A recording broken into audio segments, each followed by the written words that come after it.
this was perfect timing to speak about Mashiach because we're in the 3 weeks. And the 3 weeks are about destruction.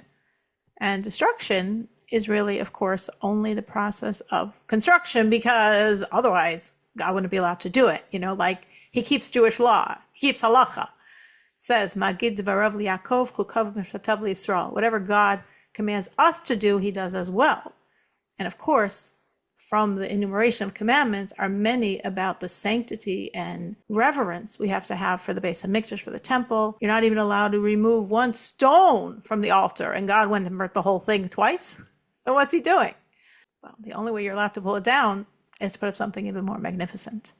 So therefore, these days, the 3 weeks, the fast days, they're all marking significant points in the construction process. And that's, of course, why, as we know, that by Mashiach, as the Charya, the Navi tells us, and as is discussed in the Talmud, these 4 days of fasting commemorating destruction will be the 4 biggest holidays we'll have by Mashiach, because what's the core of them? The core of them is rebuilding.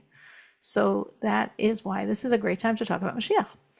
I structured this in terms of questions I am asked. So of course I had to think, what are the questions people always ask me? And then, well, once you have the question, the answer is easy because I've already been asked these questions, but more thinking of the questions. So since that's the format, one, you might not see a logical structure from one question to the next. That's true.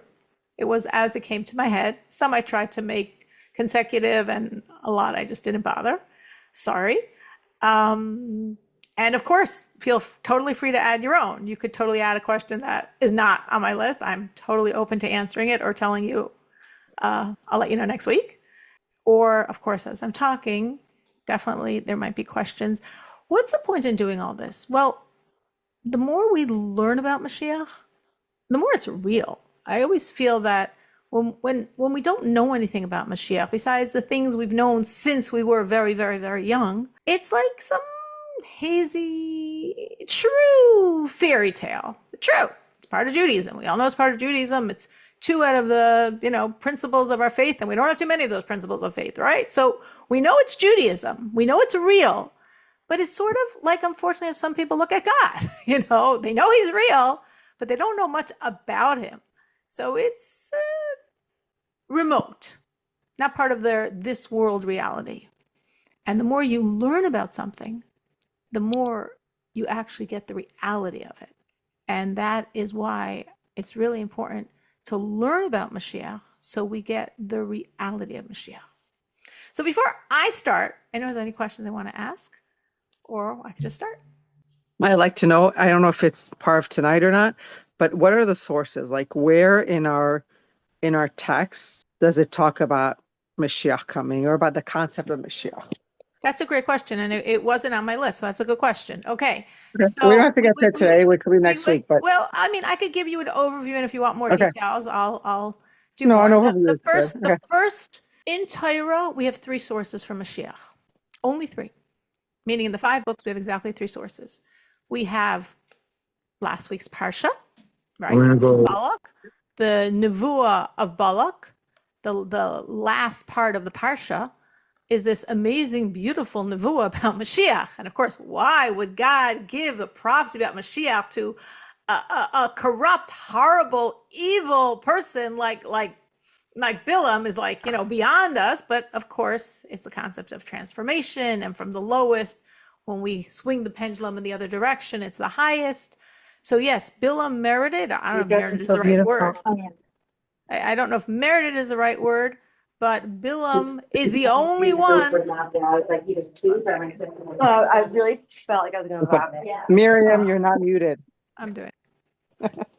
I can do it. Bilam was the vehicle through which God gives in the Torah. The only time a prophet in the Torah is talking about Mashiach. What did he say? What did he say? I must have missed that last week. In English, or somewhere. Darach kochav miyakov, v'sheva kam miyisrael, machatz pasei moyav, all of those psukim, right? Famous words. Darach kochav miyakov, a star will shine forth from Jacob. That's Bilam's nevuah. Bilam's prophecy of Mashiach. How is that Mashiach? Oh, well, that's how the sages explain. Oh, okay, fine. Okay. Okay, that's all of it. Yeah, but it's subtle. It's not, that's why I don't understand. It's like, just give me a line. A Mashiach will come to save you. Like, why is it subtle? Why do I Well, have to read it's not into it? really viewed in Torah as subtle because he's just talking about the rule, the conquest of all the nations of the world, the destruction of all the evil people in the world, and the Jews' sovereignty over them. AKA Okay. that means Mashiach. You know? Okay. Okay. That's Bilam. We have two verses. V'shav havai Elokecha eshvuscha, right? That's the verse of Kibbutz Goliath, right? One of the most foundational precursors heralding Mashiach is the ingathering of the exiles. That is actually biblical. V'shav havai eshvuscha, and God will restore your captives. God will bring everyone back home. It actually says God will restore himself with the captives, because as our sages say, when the Jews are in exile, God's also in exile. So the ingathering of the captives, v'shav havai Elokecha eshvuscha. And the third proof, again, there's only 3 in Torah, is a mitzvah. The mitzvah is the mitzvah, you might say oddly enough, and of course there's many questions on this, the mitzvah of Arei Miklat. Arei Miklat are cities of refuge. If someone is an accidental murderer, or actually, for that matter, a deliberate murderer, the murderer has to go to a city of refuge. The deliberate murderer who's judged as a deliberate murderer is taken out and dealt with. And the accidental murderer, who's judged as an accidental murderer, stays in that city of refuge until the passing of the high priest, with all the laws about that. So in the Torah, when it speaks about the cities of refuge, it says now you have to set up 6. Moshe fulfilled this by setting up 3 in Ever HaYarden on the eastern side of the Jordan. When the Jews entered Israel, they were supposed to set up another 3. 3 plus 3 is 6. And the verse says, when God will expand your borders, by Mashiach, when we will receive not only the 7 nations that we received then, but all 10. Abraham was originally promised 10 nations, but when the Jews entered Israel, we were only given 7, and the 3, the Canaanite, Kenizi, and Kadmoni, were given to Edom, Moab, and Ammon. You might say offshoots of the Jewish people, right? Edom is from Esav, from which traces back, and Moab and Ammon are from Lot, so there's a relationship, but they weren't given to us. And Kabbalistically, it's because the 7 nations we received represent the evil emotive traits and evil emotions we can transform, even in Galus, in exile.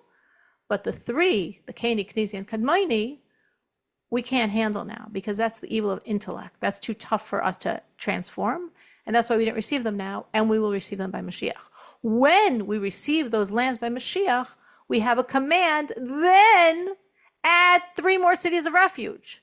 So there'll be a total of 9. 3 on one side of the Jordan, 3 on the other, as they set up biblically, and 3 more that we will only establish, meaning the Jews for all time, even when they were perfectly serving God, like King Solomon, they never established more than those 6, because they knew the other 3, they have to wait for Mashiach to get the lands of the Canaanite, Kenizi, and Kadmoni. It's very interesting, one, this idea that Mashiach is part of a mitzvah, meaning it's not only a promise, like the verse, or a prophecy, like Bilam, it's actually literally embedded in a mitzvah. And the Baba Rebbe explains that the reason for that is because prophecies and promises have to come true, but they don't have to come true in a this world reality, in a reality we understand. You know, you can have lots of spiritual levels of Mashiach, and we have lots of spiritual levels of Mashiach. But when we say Mashiach, like we want it like real deal as we understand the meaning of the word. And to ensure that, Hashem made a mitzvah contingent on Mashiach, meaning there's a mitzvah, a biblical commandment, establishing 9 cities of refuge.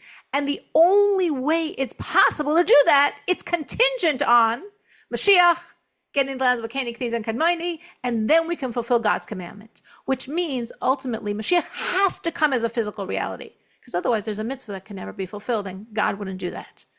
So those are the 3 proofs. Now you could ask, if God wants to take Mashiach and make it part of a mitzvah, he's taking the mitzvah of how to deal with murderers? We're going to have murderers by Mashiach? Like, what are we going to even have these cities of refuge for? So that's a great question, and there's many, many, many, many, many answers. It's a very obvious question. So many of the sages discuss that issue like, what? I mean, one just simple answer is because since the cities of refuge were disbanded, meaning since they no longer had the authority to make sure that all murderers went to cities of refuge, from then until Moshiach, anyone that ever murdered in all those years of exile, when Moshiach comes, has to begin by going to a city of refuge to fulfill that injunction of the Torah. So therefore, there would be a need for cities of refuge initially, and then they can leave, and etc. That's one answer. There are many, many, many. On a much deeper level, just to not only stay on that level, we're told that when Mashiach first is revealed, it will be a process, meaning there will be, in a sense, evil in the world. Evil not like we know it now, evil more external. Now our evil is very internal. Since Chet Eitz Hadas, since the primordial sin, it went from a world of black and white to a lot of grays. Evil became very internalized. It's not a snake, it's inside of us. When we first have Mashiach, there's an option that there still will be evil in the world in the beginning, but it will become external, like going back to the snake concept, not inside of us, not grays, just very black and white. But we need a refuge from that evil, and the refuge is the cities of refuge, because the cities of refuge, ultimately, the real miklat, the real refuge that we have is Torah. And by the Jew immersing himself in Torah, that's the refuge for the concept of that murder element in the world. In other words, what's murder? Murder is spilling blood. So we're told that every time we sin, based on a verse, we say it's like the negative energies, that man is slaughtering, is murdering the godly man inside of us. That's bloodshed. That's the first sin. That's Chet Eitz Hadas. That's bringing bloodshed. That's bringing death into the world. Death came into the world with a primordial sin. So that's the constant possibility of death, which we rectify, which we can be saved from through the miklat, through the true refuge of Torah. When you're saying that everyone who ever even accidentally committed a murder up until Mashiach comes needs to go to a city of refuge. So does that mean that if we slip and we say something that we should not have No, it said, means a physical murder. a physical murder only? Yeah, Okay. because in the times of the Beis HaMikdash, if you embarrass someone in public, you didn't go to your miklat. Got it. And what does that mean in terms of gilgulim? Does that mean that if Well, in some that's way- well going, okay, whenever you talk about Mashiach, obviously everything affects everything. The majority opinion, let me say, is that by Mashiach, every Gilgul will come back. Meaning, if this is my 15th lifetime, all my previous 14 lifetimes will all have Tchias HaMesim. So therefore, it would be Gilgul specific. For that Gilgul, for that lifetime, that person would go to the Ir Miklat, and not the other 14 of us. Will we recognize each other, all 15 of us? I always think this is my this. Now, again, everything I've told you so far actually is all written. None of that was my creative thoughts. There's much more written that I didn't say, but everything was written. Here comes my creative thoughts. My feeling is, this is only my feeling, and I never saw it written inside anywhere, that we know this is written, that by Mashiach, we will see spirituality. Meaning the same way I could look at you and say you're wearing this color outfit, dress, your hair color, your eyes, your height. I could describe a room. I could describe anything. I see the physical reality. By Mashiach, our predominant sight will be spiritual. When we look at something, we will see the godliness. We see the godliness in every person. We see the godliness in every object. We'll see the godliness in every cell, in every molecule, in the whole world. What's going to scream at us, just like some people are very sensitive to emotions, feelings. And when they look at a person, they can't tell you what they were wearing, because what they're flooded by is what the other person is feeling. So by Mashiach, we're going to be flooded by the godliness. That's the real core vivifying reality of everything. And then, of course, we'll also see the physical. If we choose to focus on that, of course, we're not going to not see it. But that's going to be a lesser key. So based on that, yes, true, not my opinion, fact, I feel if I'm walking on the street and I could see everyone's spirituality, I'm going to recognize my Gilgul, because it's going to look almost like looking at myself. There'll be obviously variations, because over our lifetimes, we progressed and we journeyed and we grew. But it's like the core, maybe looking at a younger version of myself, so to speak, but I'll see me. So will you bump into them? I mean, God orchestrates everything. If he wants me to see them, I will. And I feel my feeling is I will recognize, because it will be so close a mirror to my own reality. Because what's going to be real is spiritual. And my spiritual and the spiritual of all my Gilgulim is very, very, very similar. Okay, so going back to Yael's question, I said there's 3 sources in Torah, right? The prophecies of Bilam, last week's Parsha, the verse in Nitzavim, V'shavah Elokecha Shvuscha, and the mitzvah of Ir Miklat. Those are the 3 sources in Torah. After Torah, you come to the prophets. The prophets are flooded with as explicit as you want. Yael, you want explicit as you want. The prophets are chock full of Mashiach. Yeshaya HaNavi is called the Navi of the Geula. That's a term we use for him because he has, we could say, more than anyone, so many, of course, Yeshaya is also a much longer Navi than many of the Nevi'im. I mean, in other words, every Navi speaks about, Ovadia speaks about Mashiach, who's actually one parak, and Zechariah speaks about Mashiach. They all speak about Mashiach. They all speak about Mashiach. But Yeshaya, like, he wins it. You know, he gets the most because he has so many prophecies about Mashiach. Obviously, his most famous one is V'gar Ze'evim Keves, the wolf will lie with the lamb, the young boy will lead them. But it's chock full. Anywhere you look in the Navi, give me any Navi, you know, you're going to find Mashiach. Even like Yirmiyah, right? Yirmiyah was known as the Navi of the Churban. All the Goyim loved Yirmiyah because he was prophesying for years that the temples could be destroyed. There's going to be the Babylonians that will take over. Ultimately, there's going to be the Romans. I don't remember if he explicitly speaks of the Romans. He does explicitly speaks about the Babylonians. You know, they were all like, yes, yes, yes. But then after the Churban, he gives nevuos of comfort. So even Yirmiyah has nevuos about Mashiach. Everyone has nevuos about Mashiach.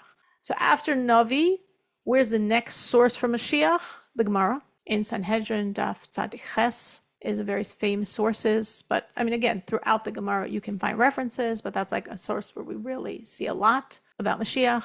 Beside the literal conversation of the sages in the Gemara, of course, we have the Midrash. The Midrashim are also full of Mashiach. And we have the Zohar. All right, so this is all around the same time. We have the Mishnah, the Midrash, and the Zohar are sort of all coming out at the same time, roughly in the same span of time. So we have the Gemara speaking about Mashiach. We have the Midrashim full of Mashiach. And we have the Zohar. The Zohar is actually written in the Zohar that Reb Shimon Bar Yochai was told, "B'chai chibur delay, with this work of yours, the Jews will leave exile with compassion." Meaning that from the study and teachings of the Zohar, of Kabbalah, of the mystical dimension of Torah, this will be the catalyst to help the Jews get out of exile. And then, you know, What's the, oh, sorry. Oh, no, what's the Sanhedrin? You said it was Sanhedrin Sadi. Tzadik Ches. So Ches is Chet, like 8? Tzadik Ches. Okay, Yeah, okay. 98. Okay, thank you. Sure. And then, I mean, it continues. I mean, Chassidus is full of Mashiach. You know, everywhere you turn Chassidus, you're going to, any road in Chassidus is going to lead you to Mashiach. Torah is, yes, got a lot of Mashiach in Torah. So I opened myself up because I said this class is going to be structured by my answering the questions that people have asked me. And then I opened myself up and said, okay, so if you want, you can start by asking. So Yael, of course, asked me something no one else ever asked me before, which is fine, which is wonderful. When is Mashiach coming? I mean, that is like, you know, usually like right there on top. When is Mashiach coming? Of course, we know the answer is now. Why are we thinking now? So we know the answer is now, but why are we thinking now? So there's a lot of reasons why we believe Mashiach is coming now. And Baruch Hashem, of course, this is something Lubavitcher Rebbe has been saying for years, but I feel like most of, we'll call them the Gedolei Yisrael, most across the spectrum of orthodoxy, seems most people are on the same page of feeling Mashiach is very, very, very imminent. Maybe they're not at the Rebbe's now, but I think they're pretty close. Why? The Rebbe explains a lot of reasons. One reason is because the Jewish people are so worthy now, literally because we are the post-Holocaust generation. What our people went through, and of course, you know, the world was washed in the blood of the Jews, but nothing compares to the Holocaust. So after something like the Holocaust, we deserve Mashiach. Like, we're done, God. We deserve Mashiach. Also, it's very, very late in the cosmic clock, meaning we are in the year 5785. Mashiach has to be here before the year 6000.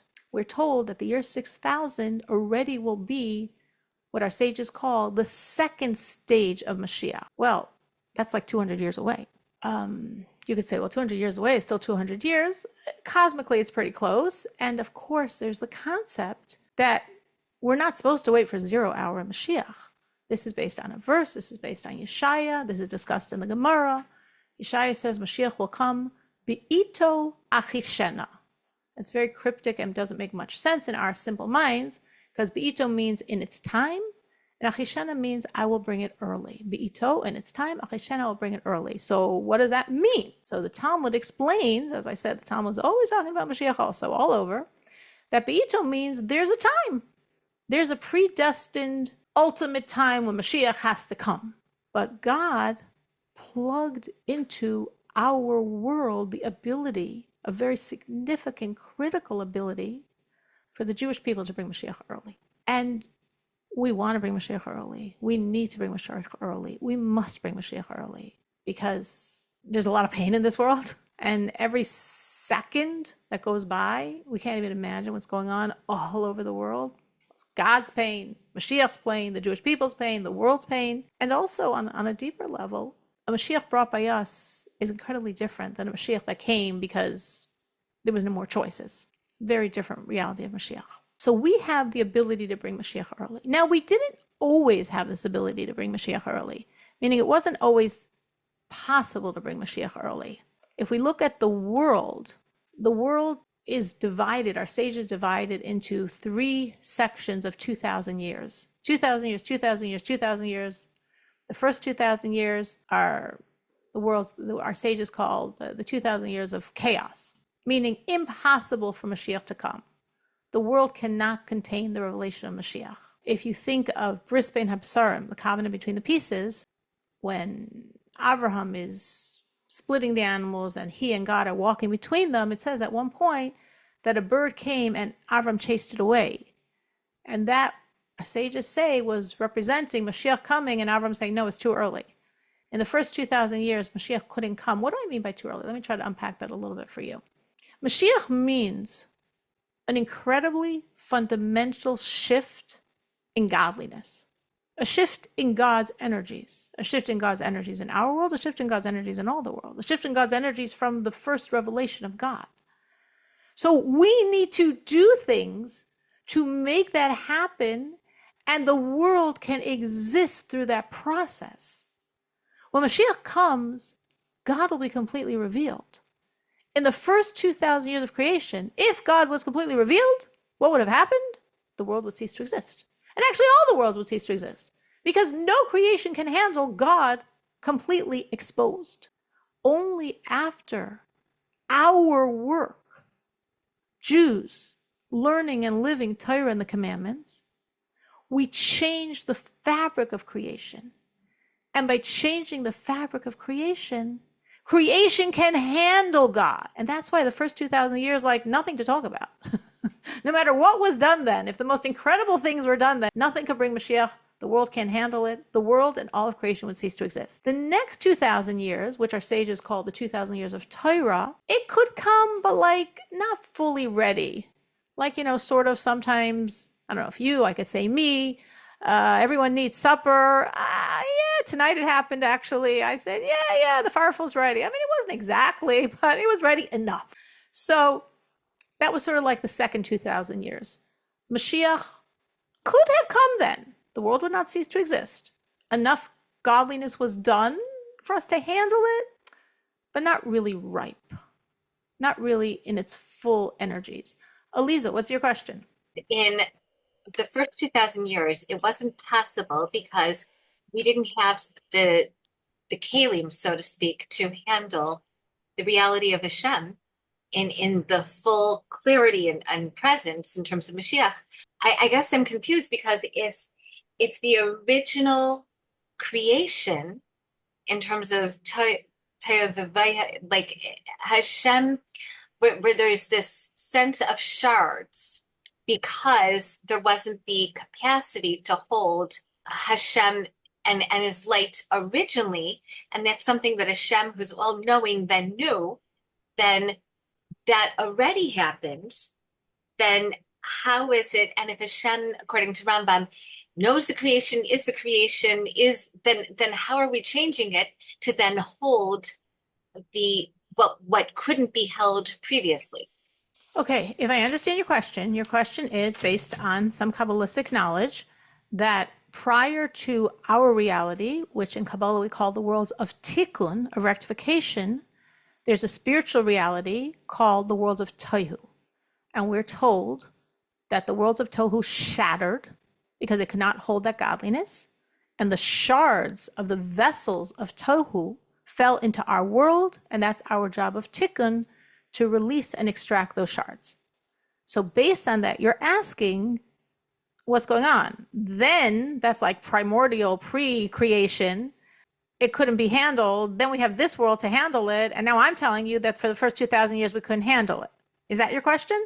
Yes, and Okay, wait. Let me answer that. You could add your yes after the extras afterwards. So let me explain. We're talking about two very different things. The world of Tohu was not God's essence. It was godliness. The reason why Tohu shattered, what Elise is referencing is this famous Kabbalistic teaching, foundational to much of Hasidic thought, of Tohu and Tikkun. Tohu and Tikkun are part of the progression of creation of ultimately our physical reality. Tohu and Tikkun are completely spiritual realities besides our physical world of Tikkun. But we have 4 spiritual worlds of Tikkun, and higher than that, we have the spiritual world of Tohu. Meaning, when it speaks in the Zohar of all these worlds and worlds and worlds, as it does in the Zohar, they're all completely spiritual worlds. The only physical reality is, planet Earth, the Milky Way galaxy, as we know it. But there's myriads of spiritual realities. I'm going to use then and now, like first there was Tohu, and then after there was Tikkun, just because that's how our brains work. In true, absolute truth, they're all happening concurrently. Tohu's happening, creation's happening, Tikkun's happening, this world, it's all happening at the same time, because for God, there's no time. I'm just putting that like PS, like I want to be authentic to the source, but of course our brains can't hold that. So we think of it as a linear reality. So Tohu was, after many, many, many other worlds, it's not the first world before ours, it's after thousands of other realities, but it's a very developed reality where there were lights in vessels. Originally, maybe prior to that, there was like one vessel containing all the lights. Then we actually come to Tohu, where we have 10 vessels with 10 lights. And it shattered. Deliberate design. God doesn't make mistakes. Why did it shatter? Because God deliberately had lights too strong for the vessels to contain. It was meant to shatter. And also, another factor why it shattered was because there was no inclusion. In the worlds of Tikkun, in our reality, everything has to work together. When you work together, you have more strength. Everything can combine. Everything can merge. In Tohu, everything was very separate. There's giving and there's withholding, and never the twain shall meet. Do not work together. And therefore, they didn't have the strength of combinations, and they shattered. For both of those reasons, they shattered. What caused the shattering was godliness. Godliness, because the vessels were too weak, because there was no inclusion, what Kabbalistically we call hiskalalos, that's why they shattered. It was godliness. Moshiach doesn't mean godliness. Moshiach means God. Moshiach means God's essence revealed. That is an impossibility. God's essence cannot be revealed, because if it is, the world won't handle it. Through the service of the Jews for all these years, mitzvah after mitzvah, Torah after Torah, we are changing the fabric of reality.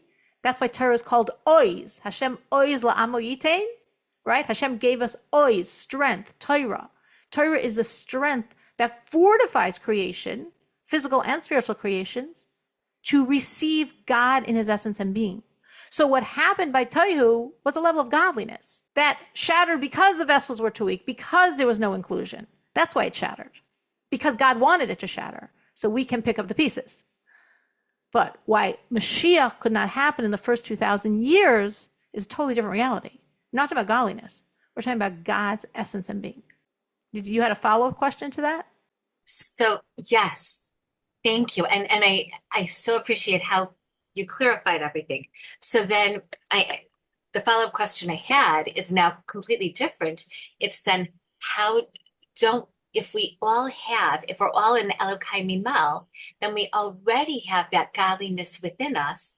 Is that how we then have the capacity to handle HaKadosh Baruch Hu's revealed being himself instead of being unable to handle the godliness as we couldn't handle? Oh, that's an interesting thought. I don't know. I don't know. Meaning, yes, the core of our soul, the core of the soul of every Jew is literally from the core of God himself. Does that give us that ability? It makes a lot of sense. I never saw it written anywhere, so I'm cautious to say yes because I never saw that, but it makes a lot of sense what you're saying. It's very possible that that's true. Makes perfect sense. I just don't know because I never saw that written anywhere. Basically, usually it's explained, as I said it before, that it's the interface of the Jew, of our soul, as you're speaking about our soul energy, and Torah, and how Torah is changing the fabric of the world. And through the power of Torah, a Jew living and learning Torah, but we're also crediting Torah with what's changing reality, that the reality can contain God's essence and not cease to exist. Any other questions for anyone? Okay, so continuing, Eliza got us in the middle of our historical overview. We have 2,000 years of tohu, of chaos meaning the world cannot receive God in his essence, and therefore Mashiach can't come. The next 2,000 years of Torah, where it could come, but like, yeah, you're eating the food, but it's not fully cooked yet, it's not fully ripe yet, it's not as good as it should be. And then, since the year 4,000, meaning 1,785 years ago, since the year 4,000, the sages say we entered the era of Moshiach, Yemos HaMashiach, meaning we are now, after 4,000 years of people serving God, the world can have Mashiach. Mashiach can come. It's ready. It could be complete. It could be completely cooked, completely ripe. Now, obviously, 1,785 years is a long time. We've been trying to do something that we could have done 1,785 years ago. Imagine all the pain and suffering we could have saved the world and the Jewish people if 1,785 years ago we brought Mashiach. That is very true. At the same time, we should recognize that every day that passed, every week, every month, every year, as more and more service of God happened, that deepened and deepened the world's ability to absorb Mashiach, to absorb God's energy. The more something is cooking, the better it gets, right? If you have a piece of meat on the stove and you're going to let it cook and cook and cook, or cook and cook and cook and cook and cook and cook, the longer, the softer, the more tender, the more flavorful. So that's like the Mashiach process. As we wait and serve God and serve God and serve God, the world changes and changes and changes. And the Mashiach we can have in the year 5785 now is very different than the Mashiach that could have come in the year 4000, even though it could have come then. On the other hand, basically we tell God, God, that's beautiful, that's wonderful, and we honestly don't care. We're past caring about that. Maybe that was good for, 1,500 years ago. At this point, yes, we know it's going to get better and better, and we don't care. We just want it now. Going back to our question, why are we saying Mashiach's happening now? One, we said, after the Holocaust, we are worthy. Two, we're saying it's very late in the cosmic clock. Both, for 1,785 years, we could have brought Mashiach, and we're coming very close to the year 6,000, right? We said, we're so close. I'm 200 years away from the year 6,000. And our sages say that the year 6,000 is going to be the demarcation for what they call the second stage of the days of Mashiach. So if that's the second stage, we have to have the first stage first. Well, we're really close. Now, why are the sages saying by the year 6,000, that's it, we're done, second stage already? Well, this goes back to a concept, everything, many layers of thought here. This goes back to a concept of understanding how creation affected all of the world's history. Meaning God created in 7 days. Yes, 7 24-hour periods, literally as it's written in Torah. 7 days. Kabbalah explains that each of those days was created with one of God's emotive energies. God has 7, thus the 7 days. And each of those days created 1,000 years of history, which means that this world was given a mandate of 7,000 years, right? We have 7 days. Each day creates a millennium. 7,000 years. We're in the year 5785. Every day created 1,000 years. And we can see that, right? We can see that, and it's not actually just past, it's actually present, meaning this is affecting us till today. Eliza, what's your question? It popped into my head when you were talking about cooked and not totally cooked. I don't remember the source, but I do recall learning that it takes 2/3 of the world to be cooked, so to speak, or 2/3 of us as Jews to be cooked, so to speak. Like, and I remember when I learned it thinking it's almost like a challenge where we're like, either Mashiach can come when 2/3 are cooked, or meaning doing what we're supposed to do, or because it has to come because no one's doing what they're supposed to do, which, and I never both- heard 2/3. I think what you're referring to is an expression in the Gemara where it's discussing Mashiach. It says it'll be when we're kulo zakai or kulo chayav. yes, When we're all yes, worthy. So it does 2/3 is not part of the equation. When we're all worthy or when we're all not worthy. Like, right. we're all worthy. That's the achishena. We will bring it early through our worthiness. Or when we're all not worthy and then like we're in Be'ito, we're at 0 hour, it's going to come anyway. So I Exactly. don't know who told you 2/3. I don't think anywhere there speaks anything about 2/3. Oh, okay, Kulo, kulo. okay. Now, the Lubavitcher Rebbe says we shouldn't get scared by this, or I'm connecting it to this expression. I don't know if the Rebbe specifically connected to this expression, but you could say kulo zakai. I mean, there's 15 million Jews in the world, and how many of them are actually religious today? And we're waiting for all 15 million. And how many Jews don't even know they're Jewish? And how many Jews have no clue what the word Jewish means? And we have to wait for everyone to be worthy? So the Rebbe explains that there are many roads to bringing Mashiach. And really, at this point, because of all the work that's been done, one person can do it for the entire world. Yes, there's worthiness, but that worthiness is cumulative. I'm sure you've all at some point in your life were told the very famous parable, it might be from the Dubna Maggid, it might not be, of the midget on the shoulder of the giants.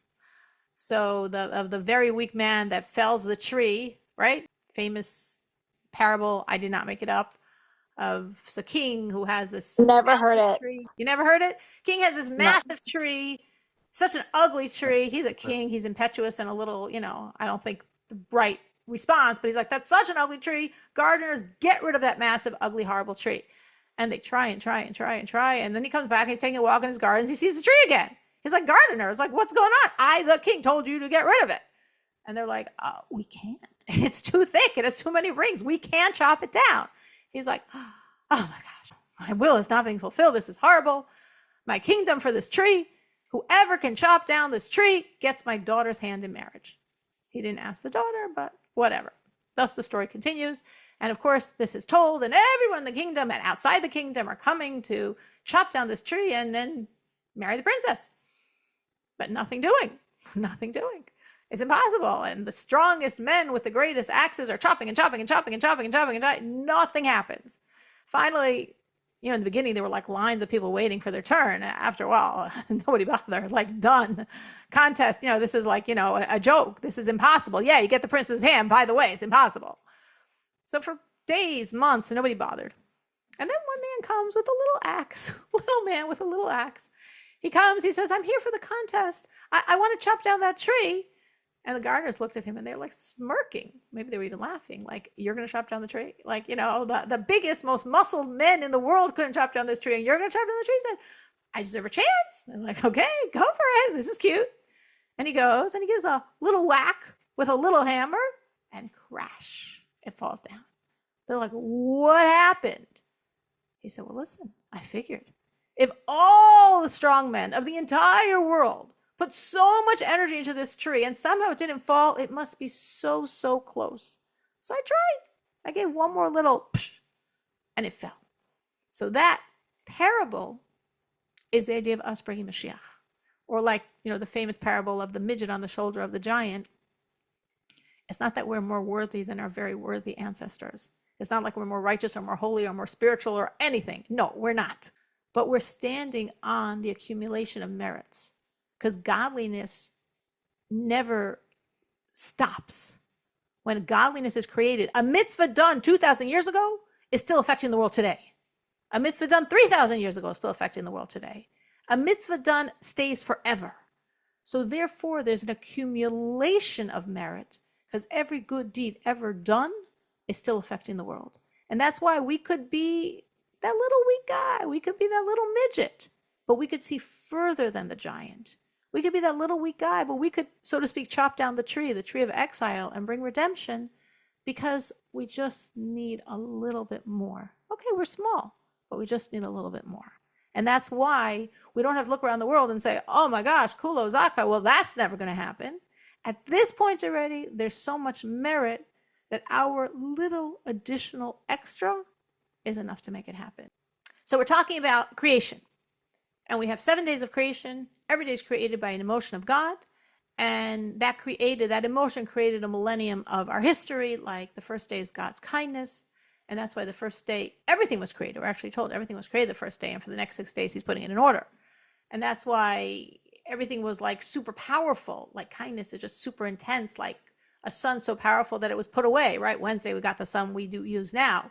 But for Sheshes and Mebrachis, for the days of creation, it was this super, super intense sun that we'll once again have by Moshiach. I'm saying this quickly because I know we don't have much time, but just bring out the concept. And that created 1,000 years of our history where people lived for hundreds and hundreds of years, where people were absolutely healthy, where there was intense flowing chesed, bounty, giving, and a lot of chaos, right? On the first day of creation, God created everything, but it wasn't organized. There was an intense sun, too intense for the world to handle. There was a millennium of chesed, a millennium of God giving and giving and giving, and man rebelled. The second day was God's attribute of gevura, of intense judgment. What happened on the second day of creation? The splitting of the waters, right? We have the world was awash in waters, and God separated the waters, that there should be land, that there should be the earth, that there should be the oceans, that there should be the sky. Intense, intense separation. What happened in that millennium?